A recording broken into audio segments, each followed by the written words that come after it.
Alors, Madame la députée de Lapinière, la parole est à vous. Merci, Madame la Présidente. Alors, bonjour tout le monde. Ça me fait plaisir d'être ici pour participer à l'étude des crédits en protection du consommateur. Alors, ma première question, dans le budget de dépenses au programme 5, donc les autres organismes relevant du ministre, ça regroupe la Commission des services juridiques, aussi la Commission des droits de la personne, puis l'Office de protection du consommateur. Alors, dans la somme indiquée, est-ce qu'on peut me donner la part de l'Office de protection des consommateurs pour cette année, s'il vous plaît? Donc, merci, Madame la Présidente. Salutations à vous. Salutations à la députée de Lapinière.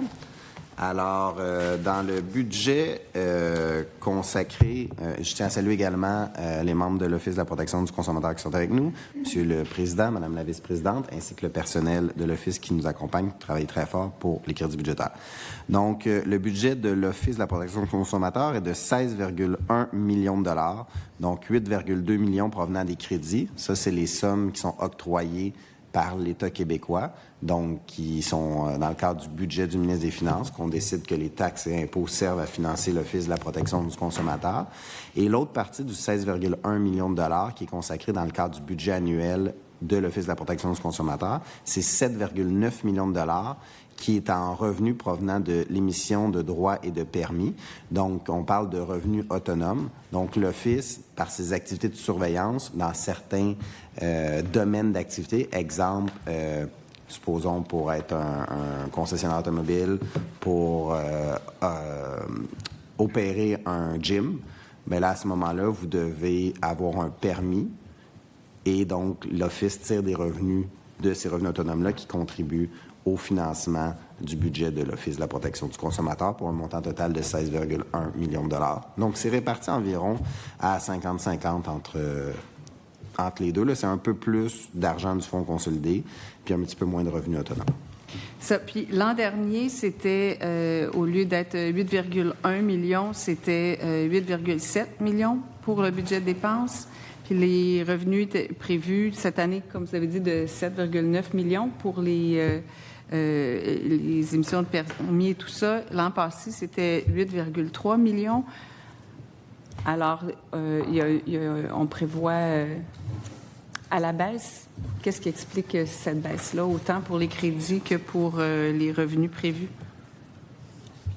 Bien, il y a eu, vous savez, il y a des efforts avec l'efficacité de l'État qui sont faits par tous les ministères, tous les organismes, notamment dans le cadre du portefeuille justice. Il y a des cibles qui ont été attribuées par le Conseil du Trésor au ministère de la Justice. Et dans le fond, tous les organismes liés au ministère de la Justice, notamment l'Office de la protection du consommateur, ont fait leur effort également en termes d'optimisation.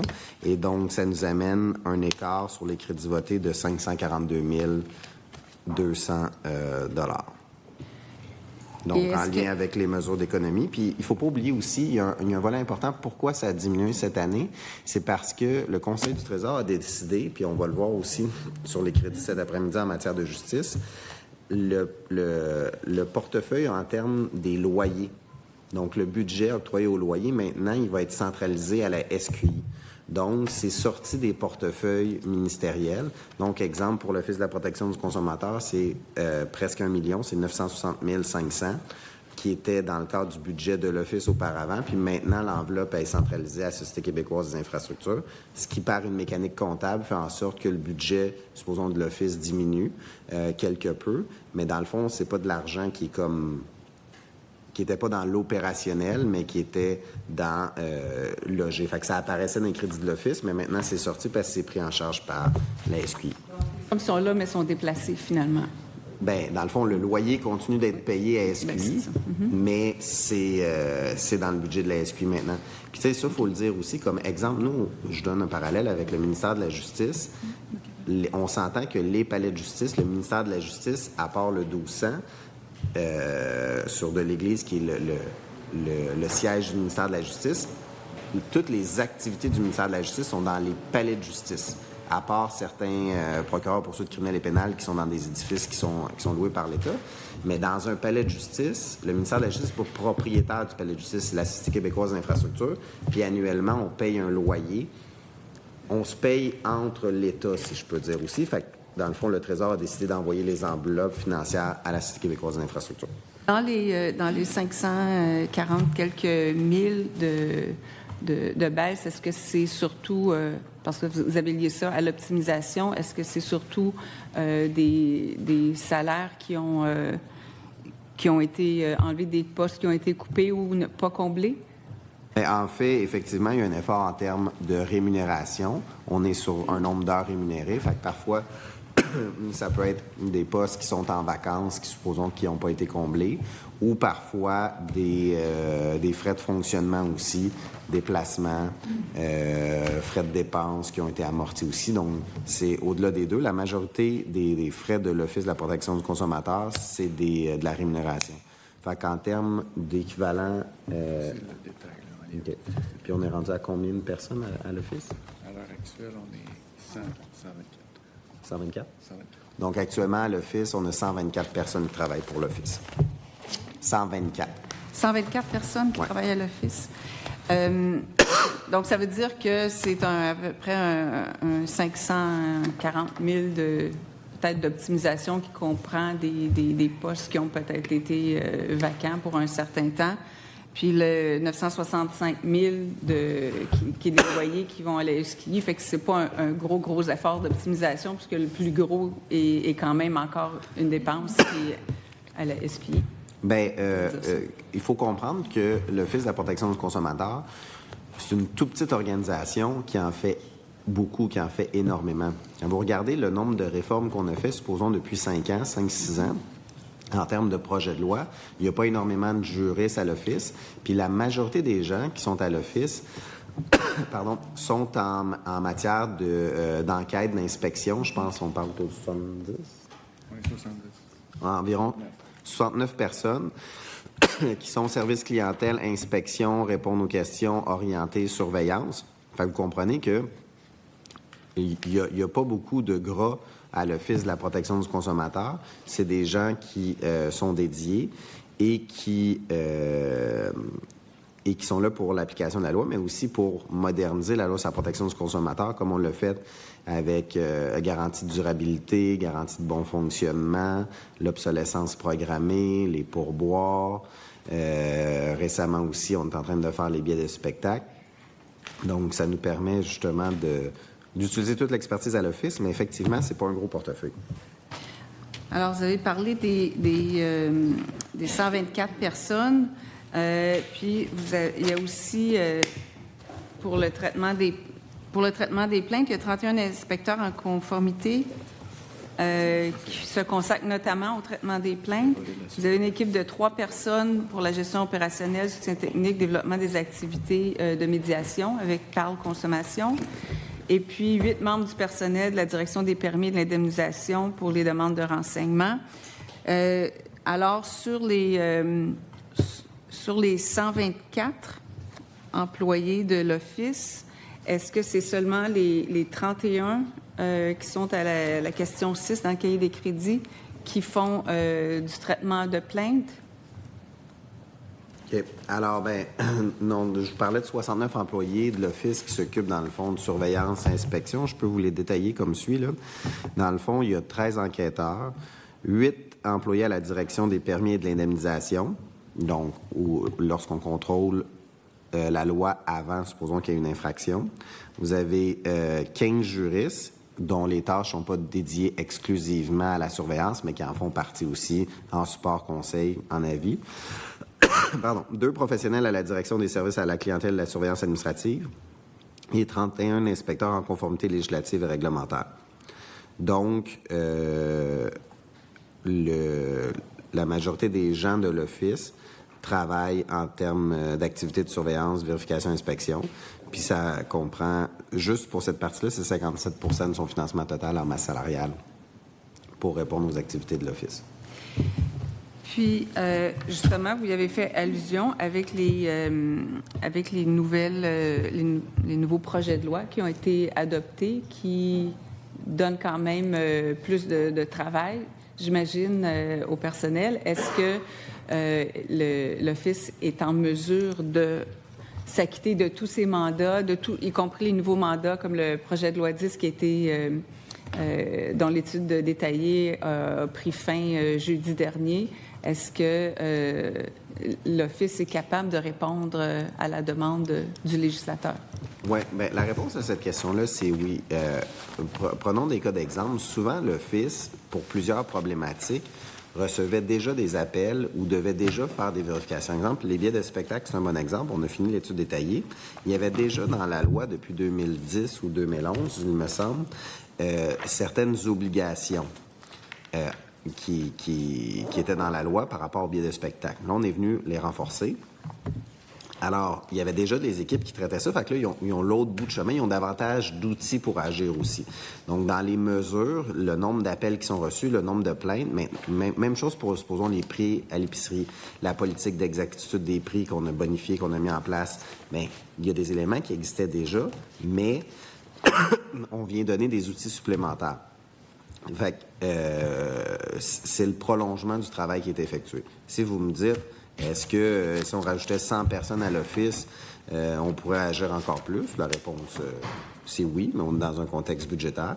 Puis l'Office, aussi, ce qui est important, c'est que on a ajouté, je pense que c'est dans le projet de loi 29 ou 72, vous me corrigerez, sur les sanctions administratives pécuniaires qu'on a créées. 29. Bon, dans le cadre du projet de loi 29, maintenant, l'Office va pouvoir utiliser le produit des sanctions administratives pécuniaires pour financer des initiatives ou financer de l'inspection, entre autres. Puis ça, c'est des revenus supplémentaires qui sont générés pour l'Office de la protection du consommateur. Ce pouvoir-là, pour l'Office, c'est une bonne chose parce qu'on l'expliquait la dernière fois, la semaine dernière, en étude détaillée du projet de loi 10. Ce qu'on vise à faire en sorte, c'est que le comportement change chez les entreprises lorsqu'ils sont non conformes à la loi. Fait que l'Office prend l'appel, sensibilise dans un premier temps le commerçant, le détaillant ou le fabricant pour dire, écoutez, vous êtes en non-conformité, attention. Premier appel, tout ça. Ensuite, il y a un suivi qui est fait. Si on ne se conforme pas à la loi, bien là, la sanction administrative pécuniaire, elle arrive à ce moment-là pour dire, bien, c'est des sommes que le contrevenant doit payer. On n'est pas encore en matière de poursuite pénale, mais on peut y aller. Donc, c'est un premier avertissement financier pour dire, écoutez, corrigez, puis sinon, on passe à l'infraction pénale aussi. Mais généralement, avec l'accompagnement et les conseils de l'Office, on réussit à changer les comportements. Alors, merci. Maintenant, sur les 69, je reviens aux ressources humaines. Sur les 69 que vous avez détaillées tantôt, il y a quand même, à la question 5 du cahier, il y avait un total de 124 effectifs. Alors, est-ce que c'est parce que dans les 69, vous ne comptez pas ceux qui sont dans les bureaux régionaux? Mais dans le fond, il y a 124 personnes qui travaillent à l'Office. Vous avez les 69 personnes qui sont consacrées à la surveillance, entre autres. Ensuite, vous avez le personnel administratif, vous avez les communications, vous avez le personnel de bureau, donc le reste de... 9 pour la partie enquête et tout ça. Ouais. Alors, donc les 69 peuvent répondre aux plaintes et tout ça, comme vous avez expliqué, les démarches qu'ils font, mais peuvent pas, par exemple, j'imagine, faire une surveillance continue faire une surveillance de certains sites. Si je me reporte encore au projet de loi 10 sur les sites de revente de billets. Est-ce que les ressources humaines en place vont suffire pour non seulement traiter des plaintes qui arrivent des consommateurs, mais aussi s'assurer qu'une fois que la réglementation sera en place sur, par exemple, un bouton pour se désabonner d'un produit ou d'un service dans les contrats à exécution successive ou pour porter plainte, c'est-à-dire pour s'assurer que les sites de revente ventilent tous les coûts des billets. Est-ce qu'ils vont être capables de faire ça aussi ou ça va fonctionner juste sur plaintes qui seront traitées? Madame la Présidente, ça fonctionne sur les deux volets. Bien entendu, il y a les plaintes, puis lorsque, supposons, il y a une multitude de plaintes, c'est sûr que ça attire encore plus davantage l'Office sur un secteur d'activité, mais ces gens-là aussi font des initiatives. Puis dans le fond, c'est la direction de l'Office oriente aussi le type. Ils peuvent prendre annuellement des champs d'action pour dire cette année, on s'attaque davantage à tel domaine de pratique, tel domaine de pratique, tel domaine de pratique. Prenez, il y a quelques années, là, on avait eu la question des prêts des prêts à haut niveau de taux d'intérêt, donc particulièrement dans la région de Granby, puis l'Office avait agi là-dessus notamment. Donc, en fonction du secteur d'activité, l'Office fixe ses priorités annuelles, je peux dire. Donc, l'Office priorise les dossiers sur lesquels elle va mettre le plus de ressources en fonction de peut-être nouvelles réglementations, puis en fonction de cas qui sont médiatisés parce qu'ils se produisent à plusieurs, qui sont assez fréquents dans la population. Je vous dirais, ça dépend des secteurs d'activité. Vous savez, en matière de protection du consommateur, il faut toujours être vigilant. Puis parfois, il y a des pratiques illégales qui sont en émergence pour lesquelles il faut donner un coup.